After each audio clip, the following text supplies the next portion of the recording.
Hi, I'm Greg Uland with Reynolds, and this is Connected. We're live at the NADA show in Las Vegas. This conversation, I get to sit down with Warner Jones. Warner is the Senior Vice President of Product at TruVideo. Warner, thanks so much for joining me. Thanks for having me. Absolutely. So TruVideo goes back quite a ways and has some true expertise, I think, in video production and video recording and really pushing that entire kind of segment of the industry forward. Before we get there, and before we dive into that, Warner, you've been around the block a couple times, so I was curious what your background is. We haven't met. I think we met on a Zoom call briefly, and that was about it. Yeah. So how'd you get into automotive, and what's kind of your background? Yeah, my background started in tech. I was actually a programmer for a number of years. I sold computers, and in one of my jobs, I transitioned over into a product. I sold this product, and nobody was there to build it. And it was CD-ROMs and DVDs and those kinds of things way back. And somebody had to do the product side, and that's sort of the first time I put on the product hat. Okay. And I've been doing product ever since in a bunch of different industries. The short story is I played basketball with this one guy, and he said, "What are you up to these days?" And I said, "I'm looking for something." He goes, "We're thinking of doing this thing. Do you want to come over and help us?" And that guy was Joe Shaker, who's the co-founder of TruVideo. And I came on and I did a bunch of different roles, but it's always been the voice of the customer, the view of the customer is sort of where I've been in translating customer needs into the technology solutions. Yeah. Yeah. So are you still playing basketball? I still play basketball, not quite as fast as I used to, but I can put up the three. Yeah. Once a week, or what's your schedule? A couple times a week if I can. Okay, nice. Yeah. We have a Sunday game we usually play. I actually got the text this morning, "Hey, who's in for tomorrow?" Yeah, right. I get those all the time. I'm out of town. Yeah. So it's fun to shake the rust off a little bit every now and then. You know, it's funny too, because we usually just do it in the winter, and we'll start up in November, and everybody looks terrible, right? And then by January, it's like, this is actual basketball going on. Yeah, and then you go play golf for the summertime. Yeah, and you're terrible in March, right? And then it gets a little better. Yeah. No, it's a lot of fun. All right, so let's get into maybe TruVideo first, and then we can start talking about video in general. But for those that don't know, give, if you don't mind, like the background of TruVideo. You said, you mentioned Joe Shaker and brought it up at a pickup basketball game, but give me the genesis. Yeah, so TruVideo was founded, we're over 9 years old now. And the two founders, Joe Shaker, was a car guy, and then Douglas Christo was a technology guy. Okay. And one day, Joe was, had this question. He goes, "I wonder how I can improve my customer experience, and I'm curious about if my customers really trust me." Yeah. And so he went out. Real quick too. I mean, Joe has how many stores does he have? Does he have one store? He's got 6 stores. He's got 6 stores. Yeah. So, and these are franchise dealerships. I mean, big stores. Yeah. So this is a problem being solved by somebody in the industry. This isn't some kind of random. I mean, this is a guy who's been in it for a long time. So anyway, sorry to interrupt. Keep going. And Joe's a 25-year dealer. Yeah. He's been in it since he's been real young. And his question that he asked was, do my customers trust me? And so he went out and actually surveyed his best customers, and he said, "Hey, you've purchased 3 cars from me. All your cars get serviced here. And last time you were in, you spent $1,200 with me. Mm-hmm. And everything we suggested, you accepted. You said, yeah, let's go do all that. And you do that all the time." And he said, "But did you ever have any doubts, right? Did you ever look at that and go, oh, do I really need those things?" And almost every customer said, "Well, of course you're going to have doubts." Yeah. And that was the moment Joe said, "I got to find a solution where I can develop trust." And that solution ended up being video. Right. And this was way back, over 9 years ago, and it was a new concept. Sure. And we spent a lot of time in our first few years educating people on why they needed video. Yeah. And today it's more about which video solution, what are the features, but the education piece was a big part of that. Yeah, well, I'd say, there's still a large percentage of dealers that aren't able to, or haven't figured out, or don't have the buy-in to do video. Because, I mean, we've done a lot of surveys with consumers over the last 24 months. And, one of the areas that we focus on is fixed ops. And we ask, what's your experience, or what do you want in a service experience? And there's different pieces to that. Obviously everybody wants to schedule an appointment online, and everybody wants to check in on their phone or at a kiosk. But one of the big things that stands out is everybody wants to see pictures and videos of the work that you're recommending. Yeah. They find a lot of value in that. But then we ask the follow-up question, okay, if you were into a dealership in the last 12 months, what did you experience? And that gap between we want it and we got it is huge. It's like 73% want it and 12% got it. I mean, it's massive. Yeah. So that's a big value gap that we can fill relatively easily. The technology's there at this point. Totally. Yeah. So when you think about that, and you're looking at how do we get adoption, because I mean, maybe I'm wrong, but every dealer that I've talked to doesn't object to the idea of video, right? It's the implementation, it's the execution, it's how do you make this effective? How do I get my techs to use it? How do I store it? What's the right way to do it, right? Is it on their phone? Is it on a company phone? Is it on a tablet? What do I have to do? So that's not even a question, I guess. And that's a big thing to unpack. You know what, maybe I just looked down. Talk about, because this I think can get us into answering that question. Yeah. You sent me a preview of that book you got there. Yeah. Talk about that a little bit, because I think it's a great idea and a great resource for dealers. So talk about that a little bit, and that can lead us into. Yeah, so over the last 2 years, I've been giving webinars, free webinars to prospects and our customers and anybody who wants to join. One was on utilization and how you get your dealership to use it and get your numbers up. And then I do a webinar on quality. How do we do quality videos? And then I do yet another webinar on artificial intelligence, which we can talk about in a second. Yeah. And at one point I said I really should codify all of this and just get it in one place. And that's what this book does. It's about 120 pages. It's professionally illustrated, and there's 37 chapters, and it really breaks it down. And it's a great door opener, and to say, hey, you should take a look at video. I've presented at NADA twice now. Right. Last year was on utilization. This year was on quality. And they have rules. When you present, you do a workshop, and they say you can't promote yourself, you can't put your logo everywhere, you can't say, come back to my booth and get a mug. And so the book is written in that language of, there's definitely a backstory and an origin and so forth. And we do mention some of the things that TruVideo does, but most of the book is generic to how do I implement video in my dealership, how do I create quality videos. And so it's a great way to get started for anybody, whatever platform you're on. If you're just thinking about using video, it's a great way to get started. Yeah. How does a dealer get that? They can send us an email. Sure. We'll have it on our website, and it's $14.99 on Amazon today. But we'll send you one out for free. Yeah. Again, it's a bit of a calling card for us. Yeah. We're probably going to get this in the hands of most of our customers as well. And I think it's great. People have been using our platform or any video platform for a while. Maybe they get it, but somebody who shows up at the dealership and is a new service advisor, a new technician, maybe they go in there and they can kind of look at, how do I get started? Yeah, and I think it's a great resource. It really is. When I was looking through it, you did a great job with it. Thank you. And I think there's a lot of value in content like that in general, right? So we have at Reynolds, we've done pieces similar. It's just like, hey, a checklist, and how do you do these things? Yeah. I think a good supplement, and you might have stuff like this too, but we have an example video that we put together. It's a couple years ago. Like, this is what good looks like. Yeah. So you have that template, and then you have instructions on how to get to that good. So I think those two things supplementing each other could be really beneficial. Yeah. Yeah, there's a couple sections in here. One of the things I'm pretty proud of is I created a report card, and it grades a technician video on 25 different criteria. And then I list those criteria in here. Yeah. Is the car on the lift? Is the hood open? Did you speak clearly? Those kinds of things. And we actually provide that to our dealers and give them feedback so they can improve their quality. And then on the back, we actually have a green car script. So a vehicle that has no issues. Yep. And you call it in the green. Sure. It's word for word what you should say when you're walking around a vehicle. So similar to what does a good video look like? I have a script and what to say when. That's perfect. Yeah. That's perfect. So, all right, the kind of leads into a couple questions. The first one, and maybe it's a two-part question. So the first one is, what's the most effective way to train technicians to do this?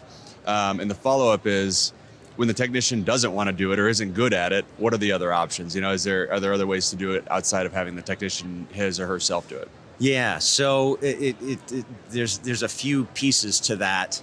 There is a process.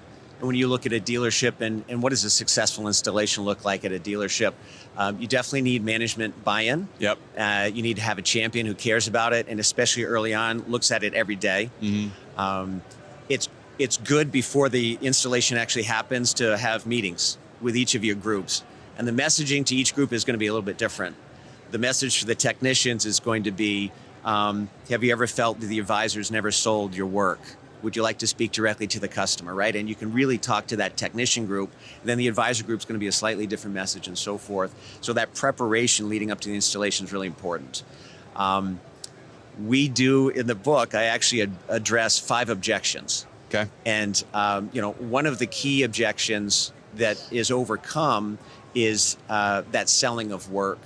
And video, what we found is video fixes this communication chain in the dealership.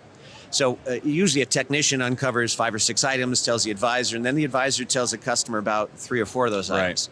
And you wonder why, and maybe the advisor was busy, or maybe the advisor was thinking with their own wallet, not the customer's wallet, and maybe they didn't trust that the technician was actually telling the truth. Sure. And was trying to oversell. And so that communication chain, whatever the recommendations were, not all of them end up getting to the customer. Right. And so when you educate the technician, you say, listen, 100% of your recommendations are going to get to the customer 100% of the time, unfiltered and unedited. That can really bring people around. Yeah. But sometimes you still do have issues with convincing technicians, and we'll recommend paying an incentive. Some dealerships will pay 1/10. They'll pay 2/10. I've seen 3 to 5/10 of an hour to do the video. Now, do they do that forever, or is that like kind of a ramp up, 6 months or 3 months or something like that to get the habit built? What do you see? Yeah, we've seen both. Okay. I think a lot of people think incentive to get it going and then we're going to pull it away, but we have dealers that actually leave it in place. And they said, I'd pay that money all day long for the improved CSI and the customer retention and so forth. So we've seen it both sides. The nice thing about it is now that if you're paying a $3 a video or 1/10 for each video recorded, you're actually paying your technicians more money. So you have a better ability to retain your technicians because they actually make more money, and recruiting technicians becomes easier because now you have this extra incentive. Yeah. No, that's a good idea. That's a good idea. So taking that a step further, you were talking about selling the work. Still, not all work's going to get purchased, right? Not everything's going to be approved. So I'm curious what you've seen, if we've gotten there yet, for leveraging video in follow-ups. Yeah. Right. So there's a recommendation to the customer. Customer says no thanks. Most dealerships are going to have some sort of process in place to follow up, right? If they don't, they should. Where, okay, it's been a week. That was marked red. You said no. Hey, did you get this done? We want to make sure your vehicle's safe and on the road in good condition. If you come back in this week, we'll give you 10% off, whatever that might be. Totally. Have you seen dealers implementing video in those follow-ups as a recall mechanism, right? Because it's one thing to get an email that says this, but can you also link off to the video or something like that? Yeah. So on the TruVideo platform, we actually have a reminder system. Okay. And for any declined work, you check a box and it says, all right, would you like to send out a message to this customer about their declined work? And you can say next 2 days, 3 days, 2 weeks from now, and it pops up. And we don't send it automatically because the customer may have come in already to fix it. So you got to check to make sure they didn't come in already. But it will craft a predetermined text message and a predetermined email message that you can edit. And then you just hit send, and it will actually send it out with the video attached. That's great. So very similar to what you said. Yeah. You declined brake services last time you were in. Here's the video showing you how bad your brakes are. 10% coupon, come on in. Oh, that's great. That's great. And I think another piece of that's really important, that it's certainly important to technicians that I've talked to, but also to the fixed ops department in general, is when that work comes back in. And one of the things that we always get excited about working with our dealers is getting that work back to the technician that recommended it, right? Because it's so important. There's nothing worse than you're a tech. You spent time to do the inspection. You spent time to do the video. You don't like doing the video even, right? But you spent time doing it. You did a good job. Sent it to the customer. They declined it. And then 2 weeks later, you see that same car on the lift next to you that went to somebody else because the advisor didn't know, or there wasn't a good way to track it. So I think that's another piece to the puzzle. When you're looking at this holistically, the video is a great selling tool. But then I'll tell you what, when you get that vehicle back in, make sure it goes to the guy who found the work. Yeah, that's a great point. It's so important, or else you lose that trust right, with your employee. Yeah, very good point. I was you had asked earlier about resistance and actually who should record videos. And there are 3 solutions to it. I think many dealers look at it and they say, I'll have my advisors record the videos. They know what to say. They know how to say it. They talk to the customers all day anyway. They're comfortable. The technicians, we're going to keep them back there. And the challenge with that is that if the advisors are busy, especially during the morning rush, there's no videos being recorded. They're out there addressing customers. And so you don't get 100% compliance in your video recording. And so then you look at the next one where you hire a video guy. You're like, all right, we're not going to bother technicians. We're not going to bother advisors. We're going to hire a video guy. And the challenge with that is if the video guy is out sick or on vacation, Sure. you get 0 videos that week or that day. Well, that, and does he really, can he narrate the video, right? Can he articulate the problems with the vehicle and what's really there? You can give him a script. But Yeah, what we've seen is that the dealership might hire a former technician okay. that's can't lift tires anymore or turn a wrench, right? Yeah. And he just pushes a cart around. He's got his tools and his gauges and things like that. And so we've seen it be successful there. Okay. But what we realized and what we saw for the first 3 or 4 times was as soon as an advisor, you either lose an advisor, they're on vacation, they're sick, next man up is video guy. And now you've got the one guy who was recording videos. Now he's writing up, ROs in the front desk, and now you're down to 0 utilization again. So the way to scale and the way we see a majority of our dealers is technicians are doing it. Yeah. But then there are all sorts of issues around that, like what to say. Yep. Right? Advisors know how to sell a brake job or an alignment. Yeah. A technician doesn't really know what to say. So I go over sort of a word track structure here. That talks about your top op codes and what do I say if it's in the red or the green or the yellow. Do you recommend that the tech is really trying to sell, or because in my head it makes sense for the technician to be concise, right? Like here's the facts, this is what's going on, and the advisor can then provide the color commentary, and they can't actually sell where the technician is providing the information, right? And yeah, there's a little bit of positioning, but they don't have to, right? Like here's the measurement on your brake pads. Yeah. This is where they're supposed to be. Yeah. This is where they are. Yeah. This is a safety risk within the next 3 months. Yep. And then the advisor can take that information and sell off of it. But I don't know, expand on it. That's my perspective in my head. I don't know what your thoughts are. Yeah. So the word track section here is inform, educate, recommend, implicate. Okay. And your word tracks, I think, just about covered everything I was going to say. But that's appropriate. The technician is not there to sell. The technician is there to inform. So whatever you're looking at, give them the measurement. This is dirty. This is worn down. Whatever that inform piece is. The educate is how does this braking system work?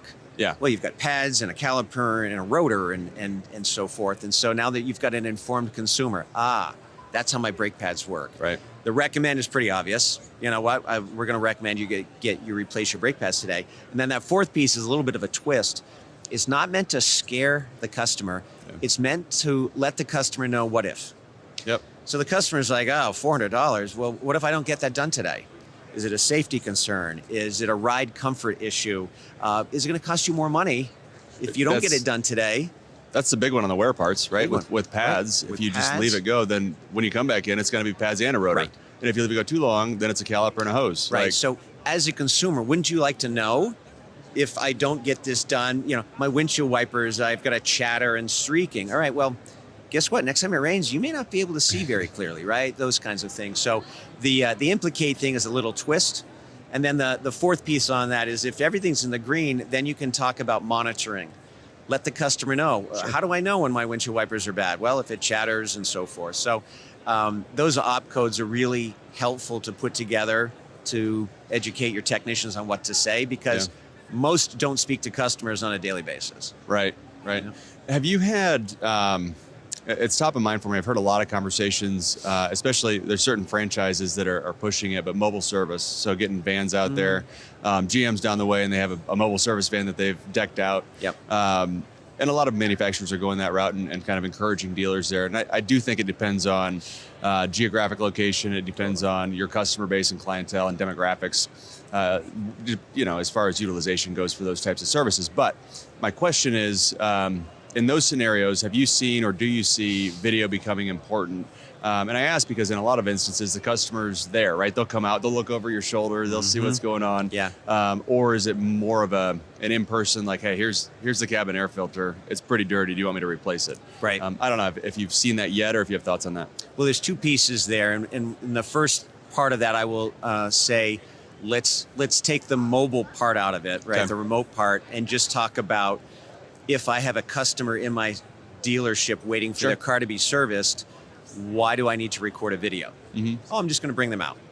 And what we've seen is if you bring that customer out and you show them whatever's wrong, oftentimes they need to call somebody back home and go, hey, should I get this thing done? and they have very little information to then pass on to the confidant or their partner and so forth. The other thing is they may not have understood it the first time. Well, I don't have an opportunity now to listen to it again. And so even if somebody's waiting for their vehicle, we still recommend doing a video. Sure. And we see on average videos are watched 2 times. And basically what that means is they're either giving it to a friend to watch or they're watching it multiple times for understanding. So take that into a remote situation, we still recommend the video be recorded, even if the person is there, because they may have to share something with somebody remotely. So that's kind of how we look at that. No, that makes a lot of sense. I didn't really think about that, but it's so true. When you're making it's a relatively large financial decision for most people, right? It's not like a lot of people have $1,200 in their budget for the week or whatever. And many customers, they do want to think about it and at least make sure they're making the right decision and run it by somebody else. Should I do this? Should I not do this? What do you think? And you're right. So that's a good point. I thought you were headed into the pickup and drop off question. And one of the things that our tool is also used for is condition videos. Oh yeah. So we have a number. We are pretty big into trucking as well, and a truck gets dropped off, and the first thing they do is they actually walk around the vehicle and record any damage, because they often get accused. Yeah, that makes a lot of sense. I dropped it off and it didn't have that, and so when you're doing drop off and pickup kind of services, there's an opportunity for 4 condition videos, right? I drive my loaner car out, and I take a video of that to make sure I've recorded the condition. I take a video of your car before I get in it, show you that the scratches and dents are already there. Then I drive it back, and then you do it on the back end. And so you've got an opportunity to show 4 condition videos just to make sure that nobody accuses you anything. That's a good idea. Yeah. I like that. So one other thing I wanted to ask about is hardware, right? So again, I think I just assume the phone is the way to go. But I also, we were talking about basketball earlier. My kids play basketball. We record the games, right? So I'm constantly out of space on my phone, and that's a me problem. But you got all these photos, all these videos, everything on your phone. So if I'm a technician and I'm constantly recording these videos and I have to delete them, and is the phone the only option, or is it the best option? Are there other options that you see people using from a hardware perspective to record the videos? Yeah. So a couple of things to address the storage question first. We have a setting for each of our dealerships, and it says, how long do you want to keep the videos on the phone? And the normal, I think we set it for 2 days. Okay. Some guys say, I want it on there for 5 days, because it will then leave the phone. Right. And you can't kind of go back and look at it and so forth. And so if an average video is somewhere between 50 and 100 megabytes, and you've been doing this for 2 or 3 days, it starts to get filled up, and then we just delete it. Okay. So if you're using a personal device, you don't have to worry about storage, because it cleans it out consistently. And over the weekend, you're going to start Monday and there won't be anything in it. If we do get pushback and resistance from technicians, I don't want to use my own phone. Sure. We'll recommend that the dealership buy a couple of phones. Okay. $250 Android phone with a case and a handle. Sure. You put it in a couple of strategic locations, and a few technicians share that phone. Okay. After a few times of waiting for that phone to free up because somebody else is using it, they reach into their pocket, they download the app, and they're going to use their own phone. Yeah. So the phone is definitely the most effective way, because you need the app to upload it into the storage and everything else. So the phone is the way to go. There's no GoPros walking around in the in the back of the service drive. No. Sometimes people use iPads and things, but we recommend a smaller format to get into the engine compartment and so forth. I did take a video of my workshop the other day, and I put on the Meta glasses. Oh yeah. So Meta Ray-Ban is about $300. Right. And I literally stood there and I said, "Hey Meta, record a video," and it started recording. That's crazy. And you can do whatever you want with your hands and measurements and this and that and move things around. And I think that's going to be a thing. When Google came out with theirs at $1,500, did make a lot of sense. Right. But it's almost the same price. And basically what you do is you open up the Meta app and you say download video, and it puts it in your gallery. Okay. And then our app allows you to pull the video from the gallery and associate it with a repair order. Very cool. And so it's pretty seamless. Yeah. And so you could literally record it, and it's voice control. You just tap it, and it takes a video and takes photos.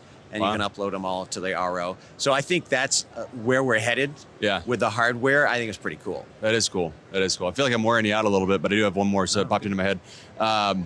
So lighting, right? I think about when I'm working on my vehicle, right? And I try to get a flashlight in there to see what's going on.